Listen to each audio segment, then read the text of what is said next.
yethu la esichaza khona amaphupho. Uma ukuthi umusha kule channel, ngicela ushaye subscribe ukuze ungaphuthelwa mhla sengibuya-ke nenye ividiyo.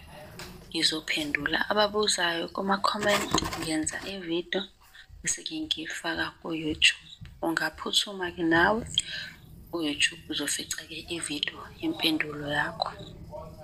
Kunomuntu-ke obuzile ukuthi ukuphupha ngokundiza ngabe-ke kuchaza ukuthini? Baningi-ke ababuzile babuze ngey'ndlela ezingafani. Ngizowachaza wonke amaphupho ngokundiza kodwa ngichaze ngezindlela ezingafani. Ngabe-ke kusho ukuthini ukuphupha undiza ephusheni? Emaphusheni indiza imele ukuphunyuka enkingeni.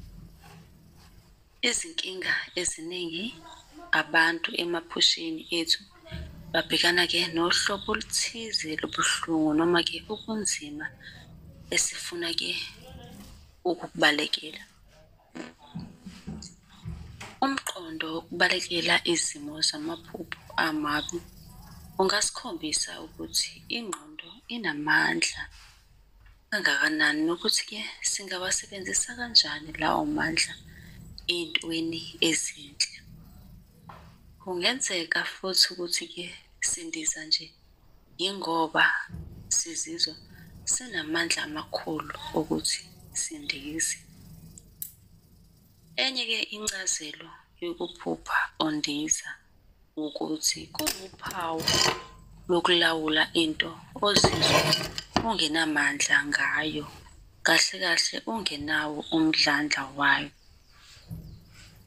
Lokhu kungase-ke kubonise ukunqoba, ukwesaba noma-ke ukungabaza noma unekhono lokundiza. Okugcina ukundiza ephusheni kungase-ke ukubonise isifiso sokuthola injongo yokuphila futhi ufinyelele-ke ukuphakama kuleyo njongo. Ukuphupha undiza indiza. Ukuphupha ukuthi undiza indiza kumele isifiso sakho esinamandla sokubaluleka sesimo esithize esibalulekile empilweni yakho. Ukuphupha ngokundiza endizeni. Iphupho mayelana nokundiza endizeni lingasho-ke izinto eziningi ezahlukene. Isibonelo, abanye abantu bangase-ke bacabange njengesifiso sokukwazi ukuhamba emhlabeni. Kuyilapho-ke abanye abangase-ke becabange njengesifiso sokubaluleka ukuphila kwakho empilweni.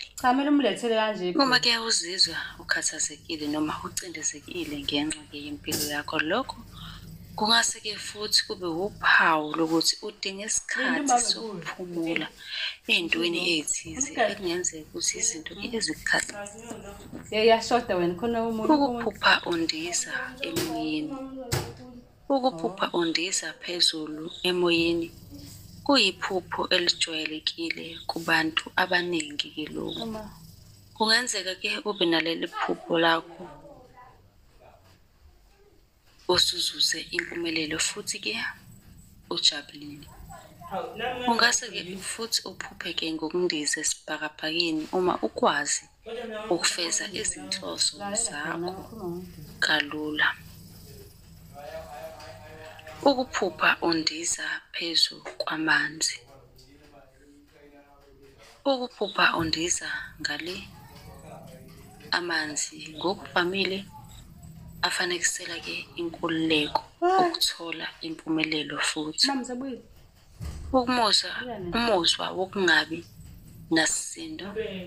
Undiza phezu kwamanzi noma-ke ulwandle oluvunguzayo lungase-ke lusho ukuthi-ke uzizwa ukhululekile emkhawulweni ethize.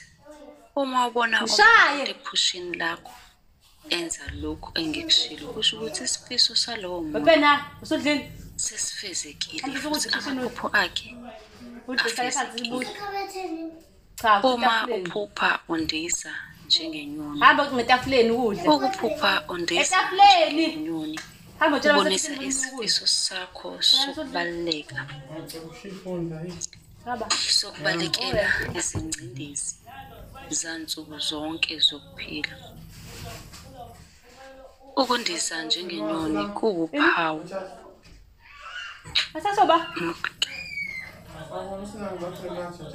lwenkululeko, mhlawumbe ngenxa yokuthi Uphinde ubabuza ngazi. ukundiza akuhlotshaniswa Zonke mathathu. nenkumbulo. Ichaja yakho khulaniso lokugcina. Mina ngibeka kamereni lakho nje. Ungafanekisela amandla nokuphakama kwakho empilweni. Njengasempilweni yangempela, abantu abaningi bazizwa ke sengathi baqhunyelwa izinqumo kanye nalokho okubalindela amaphupho wokundiza noma okutanda. Amaphupho ke avame kakhulu abandakanyeka mayelana nokuntanda noma ukundiza.